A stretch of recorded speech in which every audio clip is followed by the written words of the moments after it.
Porque se supone que nosotros nos habían dicho que la semana académica de este cuatrimestre la iban a organizar ustedes y que nada más maestros iban a dirigir. Obviamente si ustedes iban a traer algún ponente o algo así se había manejado en juntas, pero luego no sé qué pasó y pues ya no se hizo. Y ya de ahí nada más hay eventos, creo que el lunes de pedagogía, el martes no sé de qué otra área, pero de derecho no había nada. Entonces de derecho va a quedar la de nosotros. Ujú. Y yo, bueno, pero sí, ya nada más es confirmación, pero sí va a ser el viernes, porque les digo que técnicamente bueno, no tienen clases el miércoles 1 y el jueves 2.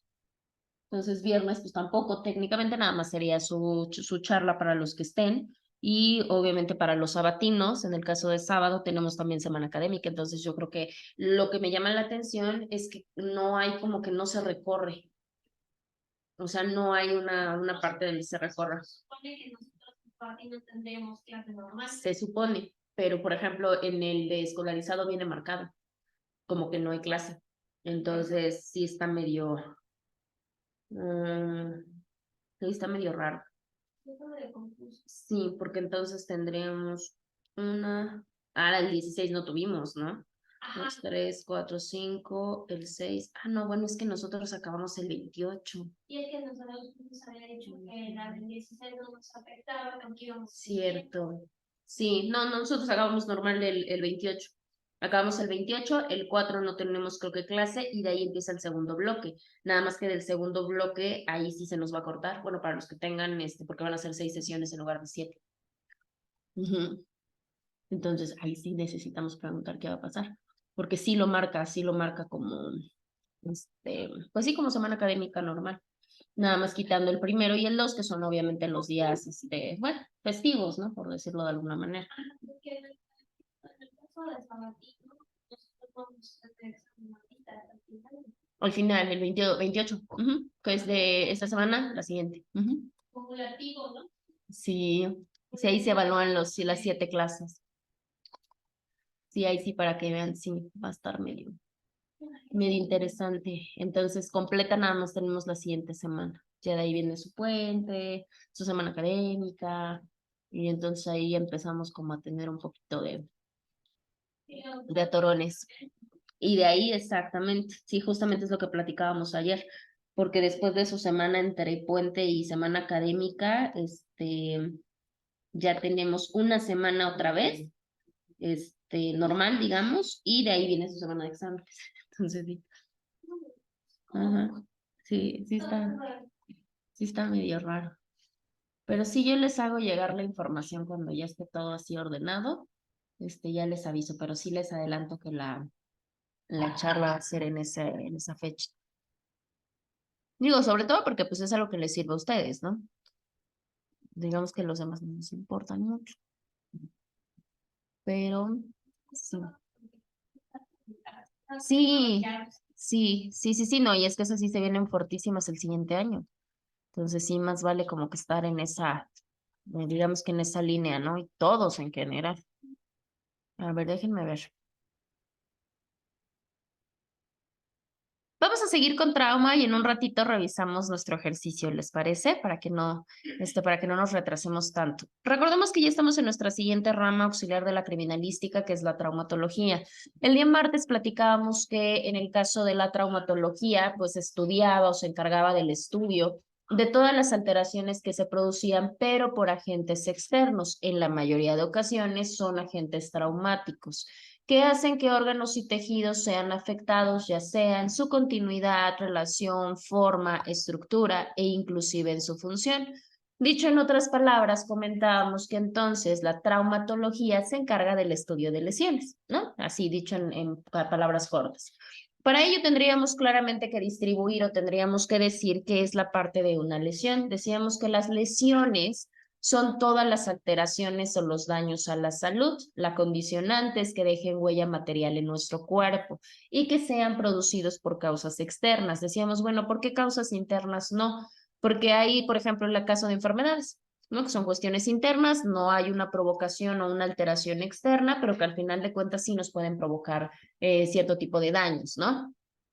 También decíamos que teníamos otra conceptualización o teníamos otra definición de lo que es una lesión. Decíamos que eran daños que pueden ser, no todas las lesiones son dolosas. Puede haber lesiones que sean no intencionales, o sea, que sean culposas a nuestro cuerpo por la exposición. Este es muy interesante porque nos habla que las lesiones se pueden provocar por exposición a energía térmica, mecánica, eléctrica y química. Además, puede ser porque no hay calor, porque no hay oxígeno y esto nos provoca un daño ya sea corporal o psíquico, ¿no? ¿Por qué corporal o psíquico? Porque no solamente nos puede afectar el cuerpo, sino que también nos puede afectar la mente. La forma, en el caso de la forma pueden ser lesiones temporales o pueden ser lesiones permanentes, o sea, se pueden quitar en un tiempo o se pueden quedar para siempre con nosotros. También nos dice que estos daños que son catalogados como lesiones pueden ser o no pueden ser fatales. Obviamente los fatales pues son los que provocan la muerte, los no fatales pues son aquellos que no la provocan. ¿Sí? Entonces nosotros específicamente, yo sé que las dos definiciones son correctas, pero la que mayormente nos explica lo que es una lesión sería la segunda, ¿no? Entonces nosotros nos quedamos como con esa. Ahora, todas las lesiones que estudia la traumatología son provocadas por agentes vulnerantes, ¿sale? ¿Qué es un agente vulnerante? Bueno, un agente vulnerante van a ser todos aquellos objetos que son capaces de hacer o que son capaces de provocar un daño, ¿sí? Todos, todo aquello que ustedes sepan o vean que son capaces de provocar un daño, se considera un agente vulnerante. ¿Por qué? Porque nos vulnera, ¿no? Nos vuelve vulnerables frente a una lesión.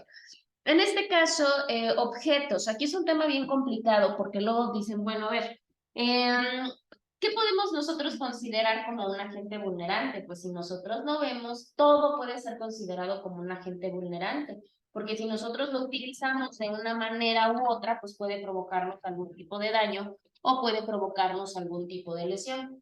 Ahora, tenemos la parte de nuestros tipos de agentes. Nosotros nos vamos a catalogar específicamente en esos 4 que ustedes ven en su pantalla. Vamos a tener tanto agentes mecánicos, físicos, químicos y biológicos. Hace un ratito que nosotros platicábamos y decíamos que una parte o que una lesión se provocaba a través de la exposición a cuestiones químicas, físicas, mecánicas, térmicas, pues por eso nos queda clarísimo el por qué tenemos agentes de estas características. Ahora, vamos a ver el tipo de lesiones que provoca cada uno de los agentes, ¿sale? Ya vimos, mecánicos, físicos, químicos y biológicos. Vamos a empezar por los primeros agentes vulnerables. ¿Cuáles son los primeros? Los agentes mecánicos, ¿sale?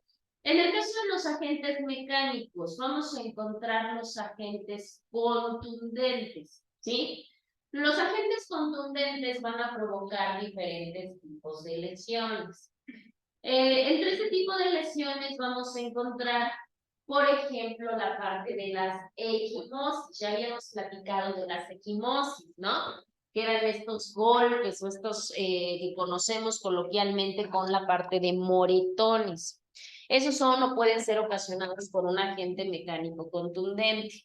De ahí tenemos los siguientes que son los hematomas, ¿sí? Los hematomas, que también son provocados por agentes mecánicos contundentes, no son otra cosa que los chipotes, ¿no? Cuando vemos estos abultamientos en el cuerpo, bueno, son hematomas.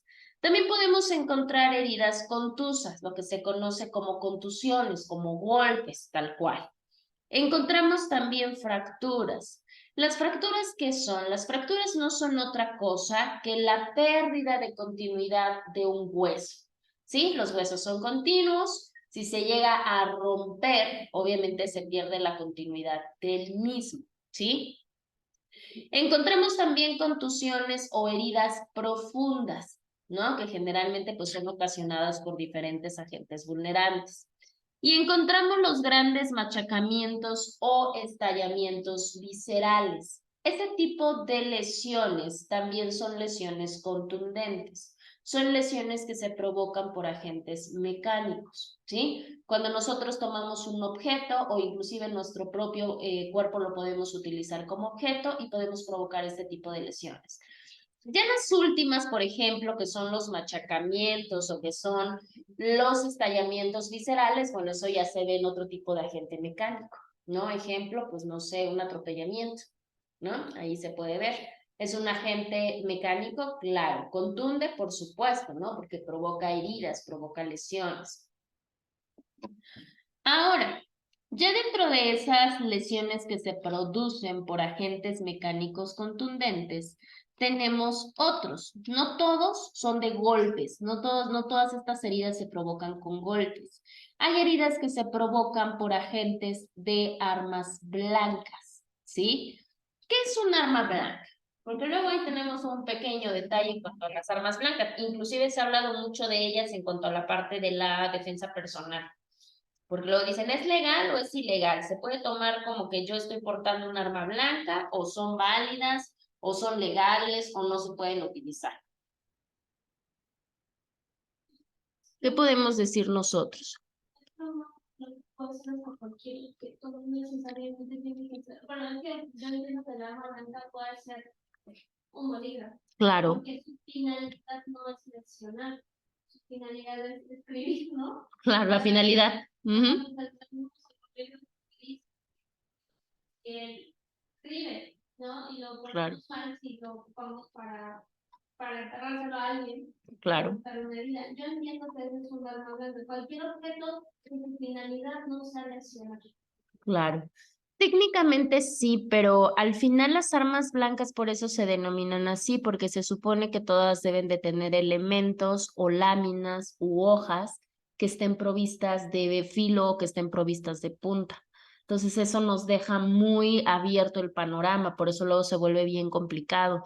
No sé, por ejemplo, dice su compañera el lapicero, claro, por eso decíamos hace rato, todo puede ser un arma, todo se puede utilizar como un arma, o sea, si ustedes ven una llave, si ustedes ven, por ejemplo, estas taparroscas, ¿no? Que tienen piquitos. Es más, no sé si han visto en todos estos elementos de defensa personal, hay unos que se llaman cabután, que son, vienen ya en diferentes presentaciones. Ejemplo, puede ser un lapicero y en la punta tiene como esa, digamos que como esa rosquita que tiene esos picos. Y eso sabiéndolo utilizar, pues es un arma. Por eso se vuelve muy complejo. No sé si llegaron a escuchar hace tiempo, sobre todo hace tiempo que fue como mucho el boom, cuando se hablaba de la cuestión de los feminicidios en Puebla. Entonces empezó como esta situación en el cual las mujeres pues empezaban a traer su gas pimienta, empezaban a traer estas, no sé si llegaron a ver como una especie de navajitas, que eran navaja, que eran, o sea, que tenían varias herramientas de defensa en la misma, digamos que en el mismo objeto. Era todo un problema. A mí me preguntaban en algún momento las estudiantes, ¿y si funciona? O sea, si es efectivo. Pues exactamente. Exactamente, porque una hay que saberlo utilizar y otra, sobre todo en el caso de las mujeres, más que en los varones, si ustedes se percatan, o sea, imagínense si traemos una bolsa donde traemos un sinfín de cosas, de aquí a que lo encuentro, ¿no? O sea, esto se vuelve un poquito torpe y luego si no tengo el adiestramiento para poderlo hacer, pues la realidad es que se vuelve inefectivo, ¿no? Pues esa es la triste realidad de ello. Ahora, se empezó a juzgar esta parte, si realmente es un elemento de defensa personal o se puede ocupar como un pretexto. Claro, también, ¿no? Y decían, bueno, a ver qué tanto está la legalidad o la ilegalidad para saber si es una defensa real o en su defecto, pues estamos cometiendo una conducta delictiva al final de cuentas. Todo eso se vuelve muy complicado. En el caso de los Cabután, eso, déjame ver, para que más o menos los vean. También los anillos los anillos pesados. También, exactamente. Miren, ahí lo tienen. Bueno, déjenme colocarlo en. Miren, aquí tiene, por ejemplo, es eso, ese es el cubotán. Ajá. Exactamente, miren, si se dan cuenta, no sé, en uno que sea gráfico, miren, por ejemplo, si se dan cuenta cómo puede estar provisto de punta o puede estar provisto de algún elemento que pueda generar o que pueda ocasionar un daño. Estas son las herramientas que decíamos hace un rato, ¿no? Que tenía como que el jueguito completo de cosas, ¿no? Claro, ¿no? En el momento para empezar, digo, estamos en una situación de riesgo, de peligro, de miedo, de muchísimas cosas y cada quien reacciona de forma distinta. Entonces, imagínense, ¿no? Para empezar, para sacarlo, ¿no? Sí, ¿no? Y bueno, aparte sacar el bolón de cosas que generalmente traemos las mujeres encima. Y luego, después de todo, pues imagínense, si yo quiero utilizar alguno de estas, pues tengo que aperturarlo, ¿no? Entre que lo saco y entre que no lo saco. Entonces, es muy complicado. En el caso de los Kabutan, pues, de los Kabutan se vuelven mucho más prácticos, porque si se dan cuenta, inclusive son provistos como si fueran lapiceros comunes. Y obviamente las puntas traseras, bueno, las puntas finales son las que se ocupan como herramienta, ¿no? Y son parte de, se considera arma blanca, entonces ahí tenemos el conflicto. Pues técnicamente sí, porque entonces sí está provisto de una punta. ¿Puede ocasionar un daño? Pues sí, por supuesto que puede ocasionar un daño como cualquier otro tipo de circunstancia. Entonces, eso lo vuelve complejo. Bueno, en cuestión de lo que a nosotros nos importa, en la cuestión de cómo podemos visualizar heridas por armas blancas que se consideran también heridas mecánicas, ¿sale? ¿Qué tipo de heridas vamos a observar? Podemos observar heridas punzantes. ¿Cuáles son las heridas punzantes? Las heridas punzantes son las que se producen por instrumentos que tienen punta. ¿Cuáles podrían ser esos? El picayelo es uno por excelencia, ¿no? De los que podemos encontrar. Decía su compañera hace rato, con el lapicero, con la punta de un lapicero. ¿Tiene punta? Tiene punta. Estas heridas tienen características muy interesantes, sobre todo muy engañosas. Hola Sam, buenos días. ¿Ibas a decir algo, escribir algo? Bueno, esperamos. Tienen características muy interesantes y les voy a decir por qué son muy interesantes, porque esas heridas son medio engañosas. Las agujas, ¿no? Ahí tenemos la parte de las agujas sí son, o sea, digo sí son, claro que son armas que están provistas de punta, ¿no? Son punzantes, claro que son punzantes. Ahora, en el caso de las tijeras depende, ¿no? Porque también están provistas de filo muchas de ellas, ¿no? Entonces ahí tenemos una combinación de agentes vulnerantes, ¿va? ¿Por qué les digo que en el caso de las punzantes son bastante engañosas? Porque muchas de ellas no sangran tanto. Como son heridas pequeñas, no provocan tanto sangrado. Exactamente. Claro, a comparación, por ejemplo, de las que tienen filo. En el caso de las punzantes, yo les cuento. En algún momento en una necropsia en la que se acude, resulta que esas personas o esos sujetos, llega un sujeto privado de la vida, ¿sí? Llega, pues obviamente le tienen que hacer la necropsia porque se dice que había muerto por un atropellamiento, ¿sí? Cuando se llega a la necropsia, pues obviamente se empieza a hacer el estudio y resulta que el abogado de la persona, porque la persona que lo atropella, pues es detenida, ¿no? Entonces su abogado pues está obteniendo tratando de obtener su libertad. ¿Por qué? Porque resulta que su cliente decía que él sí lo había atropellado, pero que lo había atropellado poquito, ¿no? ¿Cómo? Sí, dijo o sea, sí lo atropellé, pero no era para que lo matara. Exacto, entonces, ¿ya qué pasó? ¿Qué pasó? Bueno, pues resulta que cuando empiezan a hacer el protocolo de necropsia, empiezan a ver, verdaderamente el señor llevaba una herida bastante escandalosa en la cabeza, producto del atropellamiento. Entonces, cuando empiezan a revisar o cuando empieza a revisar el médico legista, obviamente extrae masa encefálica y pues en masa encefálica sí venía hasta las chanclas, eso sí es cierto, pero la realidad es que no traía, o sea, no tenía una lesión que le hubiera provocado la muerte cerebral, por ejemplo, ¿no? Sino solamente fue una herida superficial. Bueno, cuando empiezan a sacar, nosotros hacemos una observación, porque obviamente extraen los órganos, y en uno de los pulmones, porque obviamente nos lo presentan hacia a la vista, nos percatamos, una compañera y yo, porque le vemos un hoyito, pero un hoyito muy, o sea, que realmente no era como algo significativo. La teoría o la hipótesis regular, pues era que el señor pues había fallecido por el impacto del vehículo. Exactamente, porque sobre todo era el evidente, porque era el marcado, porque, bueno, X, ¿no? Y aparte porque el señor pues venía alcoholizado, decía, no se dio cuenta, se cruzó y lo atropellaron. Bueno, obviamente todavía no se tenía la cuestión de los dictámenes en mecánica y todo lo demás, porque el más importante era el protocolo de necropsia. En ese momento, cuando nosotros vemos esa equimosis y vemos ese pequeño agujerito en el pulmón, nosotros en ese momento no teníamos los conocimientos, les estoy hablando que éramos estudiantes en aquel momento, y a los estudiantes de derecho se nos veía mal porque decían que nosotros no teníamos nada que hacer ahí porque no éramos médicos, ¿no? Pero bueno, al final de cuentas sí les puedo decir que en ese momento nuestra docente era la directora del CEMEF, entonces con la pena nos tenía que llevar, ¿no?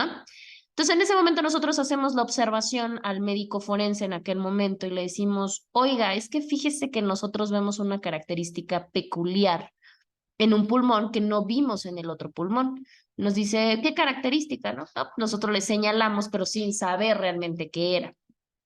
Cuando empieza a generar el estudio del órgano, el médico forense, apertura y se da cuenta que verdaderamente cuando abre había una hemorragia interna del pulmón. O sea, el pulmón fue picado literalmente. Sí, claro. Y entonces de ahí él empieza obviamente a gestionar, el abogado dice, ya ven, o sea, como si él por su parte, pues claro, él por su parte empezaba toda la situación del cambio de sistema, le estoy hablando, sí, más o menos empezaba el cambio de sistema en materia penal, entonces él empieza a hacer sus investigaciones, sus testigos, empieza a visualizar toda la parte y llegan a la conclusión, para no contarle todas las diligencias de investigación, que el señor había estado en una fiesta. En esa fiesta empiezan a ingerir bebidas alcohólicas, ya saben que nunca falta el imprudente, empiezan a pelear y una persona, un sujeto, le da digamos que con el picayelo, lo hiere. El señor todavía empieza, obviamente para escapar de ahí, pues se agarra la herida y empieza a caminar, que algo buscaba, no sé si un hospital o qué buscar. En ese momento, pues obviamente el señor con la pérdida, entre que el dolor, entre que la alcoholizada que traía encima, que eso aceleró que bueno, que tuviera la perforación más rápida del pulmón. Claro. Entonces cruza sin ver, sin fijarse, sin nada, y es cuando lo atropella este señor. La persona o la víctima, por decirlo así, cae y se golpea en la banqueta. O sea, ni siquiera fue el impacto del vehículo. Exactamente. Exactamente. Sí. Exactamente. Entonces, como tal, ni siquiera la lesión de la cabeza o la lesión de la frente había sido provocada por el impacto del vehículo, sino, como dice su compañera, por el hecho de que el señor se había caído. Entre la situación de la herida y pues, el alcohol que traía encima, pues con el golpe, cayó y se golpeó. Esa fue la situación. Entonces, en ese momento, en apariencia, pues la realidad es que la herida punzante, pues no se veía, ¿no? O sea, realmente no era escandalosa como otro tipo de heridas. Entonces, tú perforas y dejas el punto grande, ¿no? Y obviamente la punta más pequeña al traspasar no tiene la misma densidad o la misma marca que la punta de ingreso, ¿no? Y probablemente como el golpe era en la cabeza, en lugar de realizarlo completo, lo que hacen es, pues evidentemente, como evidentemente por la marca, ¿no? Entonces, cuando hacen ya después de ese señalamiento, pues solamente se ve la punta, pero es muy mínima. Muy mínima. Pequeña. Sí, sí, la realidad es que sí, la realidad es que sí, y pues bueno, ahí por eso les digo que son a veces cierto tipo de heridas que son engañosas, ¿no? Que a veces creemos que las heridas más escandalosas o las heridas como que son más evidentes son más riesgosas, pues no necesariamente, ¿sí? Entonces ahí vemos como la cuestión de las heridas, por ejemplo, en órganos, se vuelven sumamente complejas. Entonces, ahí tenemos un ejemplo. Ahí tenemos ejemplos de mecanismos o de objetos vulnerantes que provocan heridas punzantes, ¿sale? Ahora tenemos las siguientes. Las siguientes que tenemos son las heridas cortantes. Las heridas cortantes se producen por todo aquel objeto vulnerante o por todo aquel agente vulnerante que tiene filo, ¿sí? Ya sabemos, pues cuchillos, navajas, cúter, no sé, todos esos que se les puedan ocurrir a ustedes. tienen esa mecánica o tienen esa forma de poder provocar las heridas. Ahora, tenemos aquí, creo que no hay ningún problema, la realidad es que son muy, pues sí, como que muy comunes. De hecho, esas sí se ven, entonces así se aprecian de manera inmediata, por muy chiquita que sea, o sea, por muy chiquita que sea la cortadura, como les llamamos, son muy evidentes. Ustedes, si alguien ha tenido, por ejemplo, algún tipo de herida, nunca falta, ¿no? Si se dan cuenta, son sumamente escandalosas, son sumamente evidentes, no necesitamos tanta situación para poderlo revisar o para podernos darnos cuenta de qué se trata. Ahora, tenemos los siguientes, que son las heridas punzocortantes. Las heridas punzocortantes se producen por todo aquel agente vulnerante o por todo aquel objeto que tiene los dos mecanismos, tanto punta como filo, ¿sale? ¿Cómo cuál podríamos encontrar acá? Ajá, punta y filo. Pues podría ser una navaja, por ejemplo, que tiene punta al final y tiene filo. La punta de las navajas, de las tijeras también es punzocortante, porque tiene punta y tiene filo. Claro, por excelencia podríamos decir, ¿no? Que tenemos en el caso de la parte de las tijeras. Hay muchos que encuadran, por ejemplo, la parte de las agujas dentro de las heridas punzocortantes. Está muy pulido, que es un filo, claro. Y termina en punta. Claro. De lo que sea. Claro, y pueden ocasionar esos dos mecanismos sin ningún problema. En el caso de ¿cómo se llaman? De las lancetas que utilizan los médicos. Ajá, exactamente. Esas también tienen la misma característica. Si bien es cierto, tienen hojas cortas, pero tienen doble filo, ¿no? Porque lo tienen en una punta y lo tienen en el otro lado. O sea, lo lees que sí. No se doblan, son como de acero, no sé no sé. No es fácil doblar una punta de esas. No. Es como una chincheta.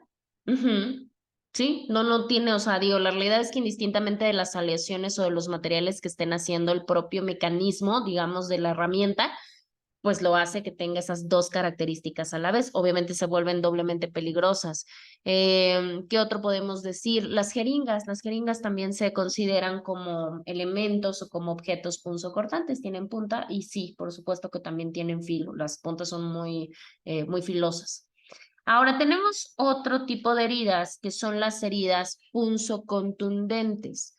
En el caso de las punzocontundentes son aquellos que tienen o que están objetos que están provistos tanto de una punta, ahí no tienen la palabra, pero es gran peso, ¿sí? Entonces tienen punta y tienen gran peso. Aparentemente podríamos decir, bueno, se parecen mucho a las anteriores, ¿no? Porque pues también tienen punta, no, pero las anteriores tienen punta y tienen filo. En este caso no, en este caso tienen solamente punta y tienen gran peso. Se dice que, por ejemplo, los que tienen punta, pero que sus bordes en general son bordes que están romos, o sea, que están planitos, pues, ¿no? O sea, pero sí tienen la cuestión de gran peso. ¿Cómo cuál podría ser? Exactamente. Como un mazo, un martillo. Sí, ¿verdad? Sí, como un mazo, como un martillo lo pueden encontrar. Generalmente los martillos, no sé si han visto que los martillos tienen una parte roma y tienen una parte como con una punta, como si fuera una ganzúa, por decirlo así. Bueno, pues ahí los encuentran. Este tipo de heridas, pues por supuesto que se vuelven heridas, pues mucho más fuertes, no solamente por la punta en especial del objeto, sino por el peso que de alguna manera pues manejan, ¿no? Entonces ahí tenemos la otra parte del mecanismo. Ahora tenemos la siguiente, que son las heridas que se vuelven con objetos o se provocan con objetos cortocontundentes, o sea, que tenemos tenemos un filo, o sea, tiene que tener una parte de filo, pero también contunden, también tienen una parte contundente, o sea, son de gran peso. Cortan y son de gran peso. ¿Cuáles podríamos encontrar nosotros entre los que corten, pero que también a la vez sean de mayor peso? Puede ser un hacha, claro. Puede ser una hoz, puede ser, sí, claro. Sí, yo creo. ¿Por qué? Pues porque resulta que esas, si bien es cierto, pueden tener filo como las anteriores que vimos, como los objetos cortantes, pero aparte de ello se le agrega un doble elemento, que en este caso sería el peso que tiene el propio objeto, ¿sí? Entonces encontramos estas, digamos que este tipo de heridas que se generan, estos 5 tipos de heridas por armas blancas. Acuérdense que las armas blancas pertenecen a los agentes mecánicos, ¿sí? Un martillo, decíamos hace rato, una aguja, una navaja, unas tijeras, todo eso. Si bien es cierto, son armas blancas, pero también son agentes mecánicos, ¿no? O sea, entonces podríamos decir que es una lesión provocada por un agente mecánico en arma blanca, ¿sí? Entonces así tendríamos la parte de nuestra lesión. Ahora, acuérdense de estos 4. Acuérdense que tenemos 4 tipos de agentes vulnerantes. Ya vimos los que tenemos en agentes mecánicos. Ahora vamos a hablar de los agentes físicos. ¿Qué lesiones me pueden ocasionar los agentes físicos? Cuando hablamos de agentes físicos nos referimos cuando nos exponemos a energía respectiva al calor, ¿sí? O en su defecto, a un frío extremo, ¿sí? En el caso de las lesiones, tenemos un tipo de lesión que se provoca por calor húmedo, ¿sí? ¿Cuál es el calor húmedo? Por ejemplo, las que se provocan por, vamos, en partes, en calor húmedo no, porque ese sería calor seco, ¿no? Esas quemaduras que nos dan por exponernos mucho al sol, pero por calor húmedo podemos tenerlas de vapor de agua, ¿sí? No sé si lo han visto en algún momento o inclusive si lo han llegado a hacer en algún momento, que pongan a hervir agua, ¿no? Y que el agua esté en un punto de ebullición y se quieran asomar. Sí. No les digo, ya lo hicieron, ¿ven? Bueno, por la razón que ustedes quieran, por lo que ustedes quieran y manden. Eso es una lesión que se produce por un agente físico específicamente, por calor húmedo a través de vapor de agua. ¿Qué es lo que vamos a ver en este tipo de quemaduras? Obviamente depende mucho del tiempo, ¿no? Del tiempo en el que yo me exponga a esta situación. Pero en general podemos decir nosotros que nos va a provocar estas quemaduras de primero y segundo grado. Son quemaduras que podemos ver porque la piel se empieza a poner claro, roja, y aparte de todo pueden salir lo que conocemos como ampollas, ¿no? Ámpulas, como les dicen a veces, ¿no? Ahora, no solamente podemos tener lesión por agente físico en cuestión de calor húmedo, también podemos tener lesiones que también pertenecen a los agentes físicos, pero que se dan por líquidos en ebullición. Cuando hablamos de líquidos en ebullición, o sea, hirviendo, no nos referimos necesariamente al agua. Puede ser, por ejemplo, el aceite, ¿no? Que también es muy común, ¿sí? Para las personas, obviamente, cuando se cocina o algo, o sea, cuando da ese salpicón, ¿no? Típico, bueno, ahí tenemos, por ejemplo, una lesión provocada por un agente físico a través de un líquido en ebullición, como lo es el aceite. En este caso, por ejemplo, cuando usted combina, imaginemos en un caso de mente cáustica con, por ejemplo, algún ácido, este también entra como líquido de ebullición, porque si bien es cierto, no ocupa fuego, pero el mismo reacción química produce calor. Sí, pero entonces eso lo encuadraríamos en los agentes químicos, en estos, en los químicos. Sí. O sea, estos de las reacciones producidas por los agentes químicos tienen que ser los más comunes. Digamos que tienen que ser forzosamente en donde nos expongamos a una energía térmica, ya sea en su defecto por calor o en su defecto por un extremo frío, ¿no? Que también sabemos que el frío también provoca quemaduras, sí, ¿no? Bueno, obviamente un frío, digamos que como que bastante extremo, ¿no? Ahora, los líquidos en ebullición, a comparación del vapor de agua, nos pueden provocar lesiones más graves todavía. O sea, que hablamos primero, segundo y tercer grado, en cuestión de quemaduras.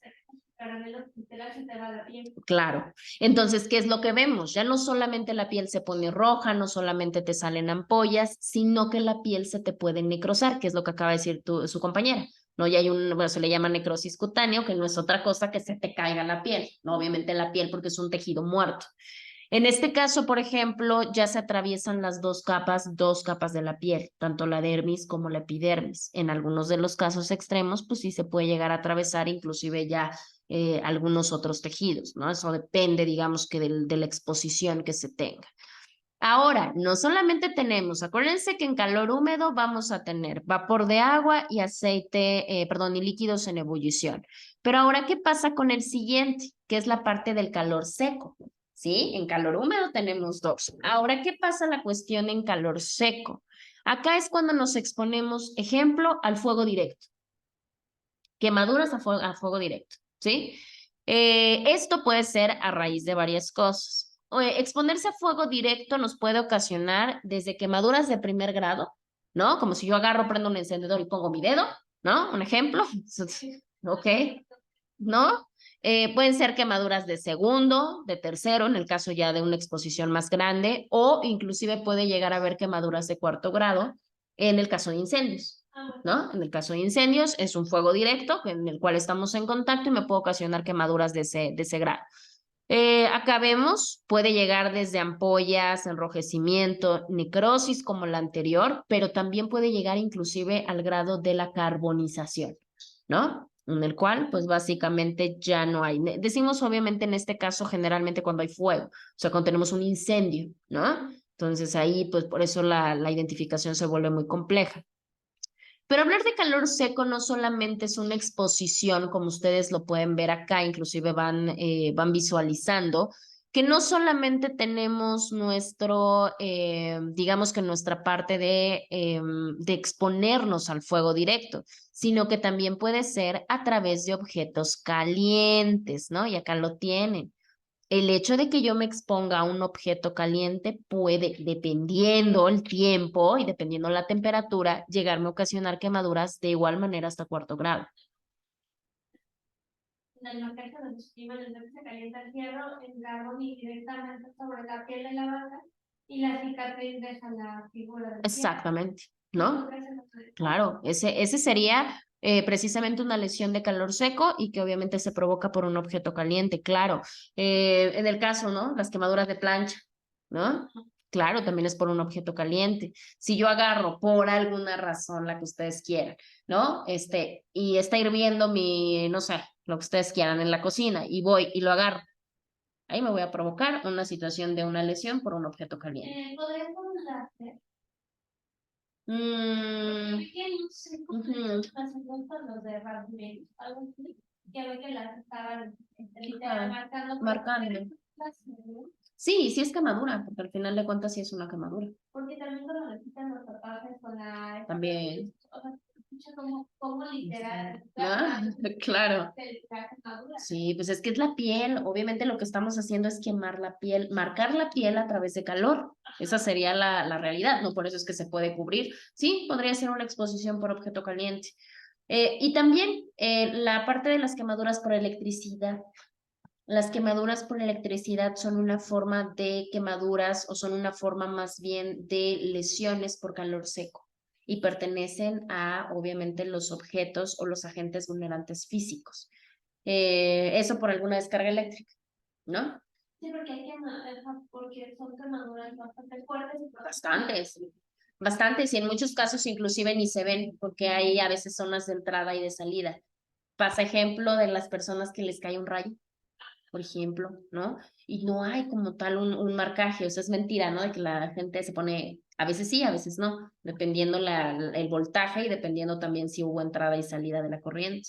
Pasa en el caso de la electricidad de casa, ¿no? Por eso dice que hay que tener mucho cuidado. Ejemplo, en el caso de los menores, hay que tener mucho cuidado. Los menores presentan muchas lesiones por calor seco a través de mecanismos eléctricos por la situación. Los menores son muy dados por la cuestión de crecimiento a meter los dedos precisamente en los conectores de luz. Ajá, o cualquier otro elemento, ¿no? Que pues es parte de la curiosidad. Entonces, por eso se dice, ¿no? Y por eso muchas mamás y mucha gente lo que hacen, pues, es tapar, ¿no? O cubrirlos. Claro, ¿no? Digo, lo ideal sería vigilarlos, pero en cualquier otro caso que no se puede, porque es imposible a veces estar 24 horas ahí. Entonces, ¿qué hacemos? Los tapamos. Es más, hay muchas personas que, por ejemplo, ya tienen sus conectores, digamos que altos para que no haya ese problema, porque sí es muy probable que pueda pasar. Entonces, ahí vemos, también son parte de lesiones.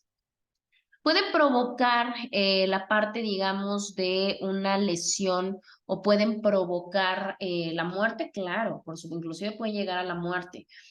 ¿Por qué? Porque obviamente la corriente o la descarga eléctrica no es superficial como el fuego directo, por ejemplo, pero se hace a través, pues obviamente, de una cuestión interna, ¿no? La mayoría de ocasiones por descargas eléctricas se afectan tejidos, órganos, etcétera, ¿no? Pero es interno. Ujú.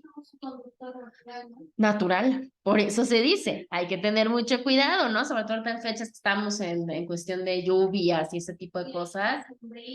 Exactamente, cuidado con las sombrillas, cuidado con los árboles, cuidado con los postes de luz, cuidado con muchas cosas, porque al final de cuentas no es algo aislado, sí puede llegar a suceder que pues tengamos, ¿no? Que seamos ese receptor eléctrico, puede ser por una electricidad natural o por una electricidad artificial, ¿sí? Entonces, bueno.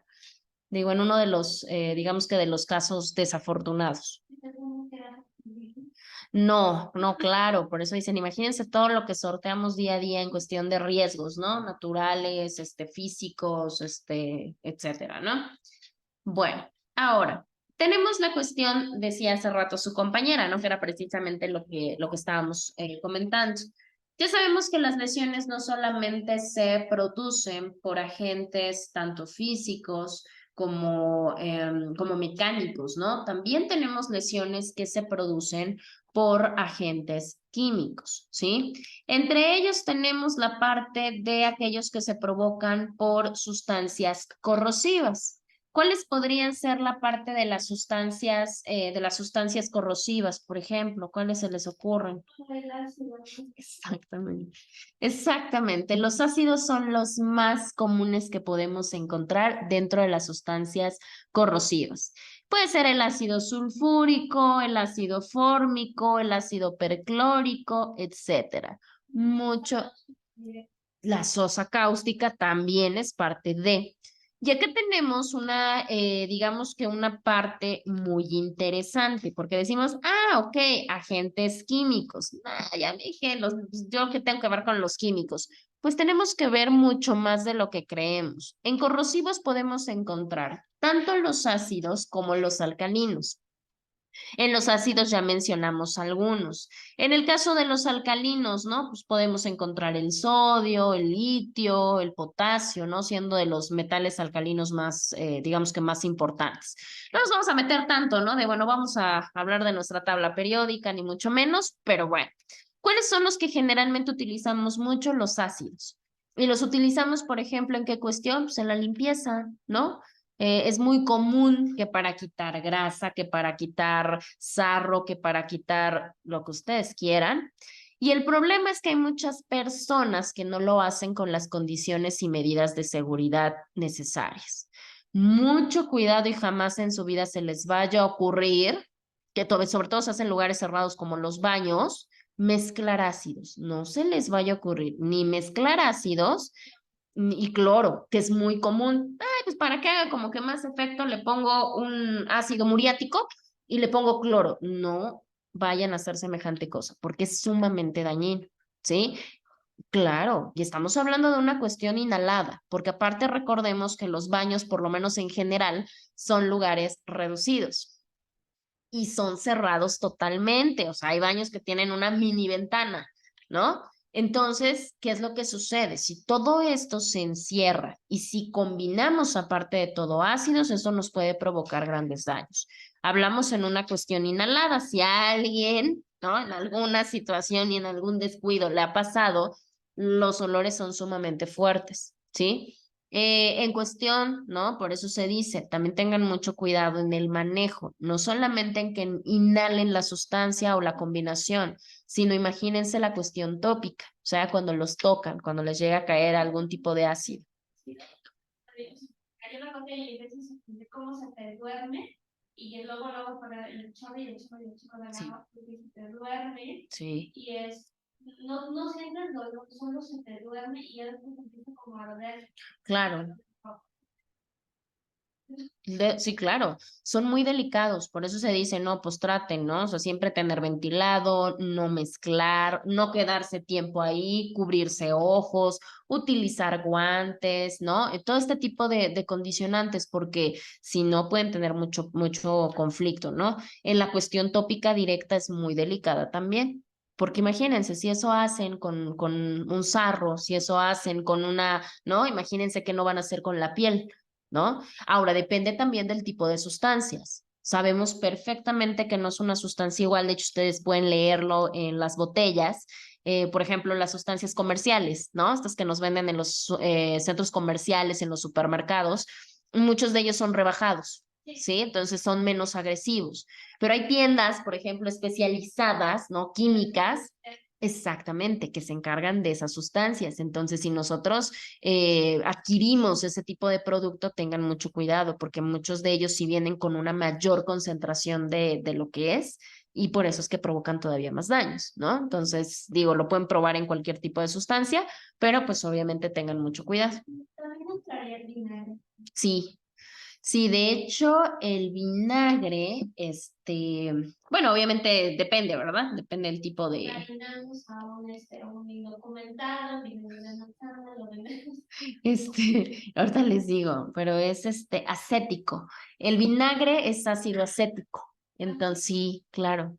Entonces, por eso tiene habitualmente un porcentaje de ácido acético. El detalle es que como es comestible, su cantidad de ácido acético es muy poquita, ¿no? O sea, tiene una cuestión pues muy, sí, como que muy poco ofensiva, ¿no? Inclusive puesto que por ello la podemos consumir, ¿no? Y bueno, obviamente la consumimos en poquitas cantidades y no tan recurrentes. Pero sí, la realidad es que sí, la concentración es muy, digamos que muy poca. ¿Podríamos usar un cuerpo con vinagre? No, no, con vinagre no. Con el ácido acético probablemente, ¿no? Y eso no es un ácido tan agresivo a comparación de otros. Pero tenemos un Échala, caray. de unas huellas dactilares, por ejemplo, podría dejarlas en ácido acético. Como para que no te quemes, pero sí desaparezca, no. No, pero por ejemplo, para no identificar mejor. O sea, porque, bueno, independientemente de todas las formas que podemos identificar. Claro. Quitar la primera de las huellas dactilares. Pues es que las huellas dactilares sí, la única manera sí sería a través, pero de ácido, otro tipo de ácido. O sea, el acético no cumpliría con la función. Probablemente deforma o probablemente las vuelve menos profundas. Exactamente, pero no desaparecerlas así como tal, no. La realidad es que no es un ácido como tan agresivo. No, para el ácido, para el ácido muriático. Puede ser, puede ser. En el caso del ácido muriático podría ser. Obviamente depende mucho de las concentraciones, de las cantidades. Claro, Literal, claro, claro. Es que ahí aparte tenemos la siguiente cuestión. La siguiente cuestión también es la reacción química que se provoca, porque precisamente imagínense la cantidad de ácido que se utilizaba. Además de la cantidad de ácido que se utilizaba, son las condiciones, pues obviamente herméticamente cerradas, para que se genere el proceso químico mucho más rápido, ¿no? Y aparte de ello, lo acabas de mencionar, no todos los ácidos son iguales. Obviamente sí son ácidos con finalidades industriales, ¿no? Y a grandes cantidades para que puedan funcionar, de otra manera no. Y en ese caso los efectos, digamos que pueden ser, que hablaban mucho de los hialurónicos en algún momento, eh, como que tienen una duración, ¿no? Se habla, por ejemplo, de meses, medio año, ¿no? Para que puedan, digamos que quedar al 100%. Ajá, porque probablemente degraden, ¿no? Entiendo que degradan, Exacto. pero no desaparecen. Sí, O sea, porque me imagino que para degradar, para desaparecer un hueso en ácido, desde la carnita, está sí, como, es un proceso bastante largo, a lo mejor de meses, ¿no? claro, de meses. Digo, la realidad, pues sí fue una praxis porque al final de cuentas borraba evidencias, ¿no? Que era lo que se suponía, ¿no? Decían, si no hay cadáver, pues obviamente no hay delito prácticamente porque pues no tenemos nada. Por ejemplo, en el caso del que se utilizaba, por ejemplo, para la cuestión, o que utilizan, porque desafortunadamente todavía se utiliza, en cuestión de de la delincuencia organizada en general, es el ácido clorhídrico. Entonces, el ácido clorhídrico tiene, digamos que características muy diferentes al ácido que obviamente contiene el vinagre. Entonces, es muy distinto. Es un corrosivo. Claro. Su funcionalidad, o sea, vamos a pensar en la parte química, lo que se hace es que el ácido separa las grasas literalmente, o sea, rompe o separa las grasas de nuestro cuerpo, porque acuérdense que tenemos capas, ¿no? Vamos a poner como la analogía. Entonces, separa todo, rompe todo lo que es proteína, rompe todo lo que es aminoácido, o sea, esa es la función del ácido, eso es lo que va haciendo, o sea, lo va rompiendo, exactamente. Y la reacción química, o sea, si lo vemos desde el punto de vista profesional, la reacción química lo que hace más allá del romper todo, nos va descomponiendo las proteínas. Esa es la reacción que genera el propio ácido. Y al descomponerlo, pues obviamente las proteínas del cuerpo va sacando aminoácidos, lo saca, lo saca, lo saca, lo saca. Y ya con ello, pues ya en automático se queda soluble en agua. Eso es lo que se hace, por eso se habla de se disuelve. ¿Sí? Se disuelve, literalmente, ¿no? Obviamente a través de todo este proceso químico. Entonces sí es un proceso, digamos que bastante complicado, pero que, digo, desafortunadamente les resultó bastante efectivo, pues obviamente a la delincuencia organizada. Y eran como con pedacitos de... Claro. Pedazos de cabeza, ¿no? O sea, exactamente. Y obviamente todo ya no. en un caldo. Ya no. Claro, pues básicamente, ¿no? Por eso teníamos ahí no sé si se acordarán, no, ya tiene bastante tiempo cuando empezó todo esto pues de la guerra contra el narcotráfico y demás. Se hablaba mucho, hay muchos, ¿no? Pero bueno, en ese momento él fue como que el que se dio a conocer como mayor situación al pozolero, que se hablaba que él había disuelto más de 300 cuerpos, por lo menos entre los que llegaron, diría su compañera, ¿no? A encontrar algún vestigio. ¿Se imaginan todos los que no? Pues por supuesto que ahí tenemos un gran problema. Él decía, inclusive hubo en algún momento que se comentó que no solamente era, o sea, imagínense, o sea, ya era inclusive hasta una mezcla, porque no solamente era ácido clorhídrico, era sosa cáustica y eran otras sustancias más. Exactamente. Exactamente. Claro, entonces, ¿por qué? Porque era una combinación de químicos impresionante, ¿no? Y eso pues es de terror, porque imagínense, ahí encontramos gran parte de las respuestas de cuántas personas que no se localizaron en aquel momento y que tampoco estaban en fosas clandestinas, pues muy probablemente porque pues sucedió esto. Y es muy complicado que se pueda llegar a encontrar algún tipo de vestigio. Ya no, o sea, ya no tenemos como pues ningún tipo de elemento característico que pueda ayudar a la identificación. Si encontró un pedazo de piel, la piel sería inservible porque ya no tendría de dónde ya no. plástico. Ya no nos serviría de absolutamente nada. Ahora, ¿por qué se volvió tan efectivo? Porque recordemos que digamos que esta mecánica lo que genera es la disolución inclusive de miembros óseos, que es algo que no hacen otras formas, ¿no? Decíamos la parte, por ejemplo, de huesos, la parte de dientes, la parte de muchas cosas que decimos eran todavía los vestigios que de alguna manera se podrían utilizar para una identificación, pero ya con la disolución ya se vuelve muy complejo. Y luego me imagino que es un periodo de poder, ¿no? Porque no es lo mismo recién hecha la mezcla conforme va pasando el tiempo, ¿no? Claro, claro, efectivamente. Entonces ya vimos la parte de los procesos tanatológicos, ¿no? Y ya vemos cómo todo este impacto de traumatología, pues obviamente nos desarrolla a llegar a nuestros fenómenos cadavéricos. Entonces en especial en los químicos, sí nos pone como, o le pone muy complicada la cuestión a la medicina, en este caso a la tanatología, para poder determinar quién, cómo, cuándo, dónde, porque, híjole, se vuelve muy complicado, ¿no? Por eso decimos, ahí se tienen que llegar de otras, digamos que de otras áreas, no necesariamente científicas, pues para poder llegar a alguna otra conclusión. Ahora, en los químicos no solamente tenemos sustancias corrosivas, también tenemos productos farmacológicos.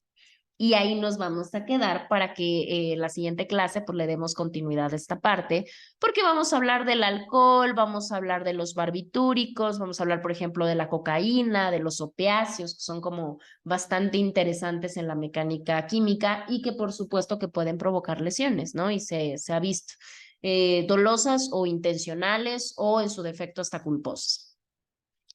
Adelante, Sam, no hay problema. Que nos pregunte Sam, me lo vas a escribir, me imagino, entonces no hay ningún problema. En lo que su compañera nos escribe su duda, vamos a ver qué tenemos ahorita acá. Ah, miren, aquí está la parte de fenómenos cadavéricos. La siguiente revisamos. No hay ningún problema, era una cuestión de práctica nada más para que vieran cuál era digamos que cómo funciona el hecho de ver los fenómenos cadavéricos y poderlos obviamente visualizar en otro contexto. Aquí tenían, esta se las voy a aperturar hoy, no sé, malita Mitch, avísales, no sé quién más está en esta materia, si no, no, hay más. Y Clara, avísala Clara, hoy, para que respondan, dile que hicimos casos prácticos y pues obviamente ya al no estar, pues no los pudo hacer acá, pero lo tendría que hacer en casa, ¿no? Obviamente su actividad análoga. Y en el caso de ustedes ya no van a realizar esto. ¿Por qué? Pues porque ustedes ya lo tienen, no hay ningún problema. Miren, para esto de la traumatología, para nosotros no solamente bastaría saber qué tipo de lesiones tenemos, sino poder describirlas, ¿sale? Ok, para poder describir una lesión correctamente o para poder saber dónde se encuentra, en qué parte de la víctima se encuentra, tendríamos que saber un poquito de anatomía humana, ¿sí? Yo sé que es bastante complejo. Nosotros solamente vamos a hablar de los planos anatómicos, ¿no? Donde se habla de posiciones y de este tipo de cosas. Ustedes tienen dos materiales de apoyo. El primer material de apoyo que tienen es precisamente un video. Ese se los dejo para que obviamente se puedan auxiliar, pero a mí lo que me importa es que tienen una lectura abajo. Ay, perdónenme porque no les estoy colocando el... Ahorita respondemos. Ahí está. Tenemos acá, esta es la lectura, van a darle lectura a estas posiciones de planos anatómicos, perdón, aquí error de dedo, se los corrijo, y me van a generar un diagrama, ¿sí? En el diagrama, pues obviamente ustedes es como un resumen en forma de diagrama de lo más importante que ustedes encuentren en las posiciones. De todos modos, lo vamos a ver y vamos a comentar por si tienen alguna duda con algún tipo de posición, ¿sí? Y ya lo platicamos el día martes, su fecha de entrega sería para el día martes. Ok, ok. A ver, vamos a leer la aportación, bueno, la pregunta de Sam. Quería saber si cuando hay un accidente en carretera y ya hay un herido, los familiares pueden llevarlo al hospital o tienen que esperar a que venga la ambulancia. Cualquiera de los dos, Sam, si hay la posibilidad de que la persona no corra riesgos y se le traslada en un vehículo particular y tiene cerca alguna unidad de servicio, lo puedes llevar sin ningún problema. Si claramente tienes no, si es herido de bala, pues depende. Si no, lo ideal sería esperar sin ni moverlo, porque obviamente si tú lo mueves, exactamente puedes provocar, no sé, pues que se desangre, que se incruste más la bala o cualquier otro tipo de cuestión. Entonces eso sería responsabilidad. Entonces sí, legalmente sí tendrías que esperar en la parte de la ambulancia para que obviamente se traslade porque ellos llevan condiciones especiales. Aparte, acuérdense que los paramédicos precisamente sirven para ello, ¿no? Para dar una atención inmediata en lo que llega al traslado. Porque si llega a ocurrir algún infortunio en el traslado, pues obviamente sí se te hace responsable por una negligencia en trasladar a la persona, Sam. No hay de qué, Sam. Bueno, ¿hasta que tienen alguna duda o pregunta con respecto a lo que vimos hoy de trauma? Sam, Yadira, Mitch, ¿no? Ya. Ay, sí, qué horror. Bueno.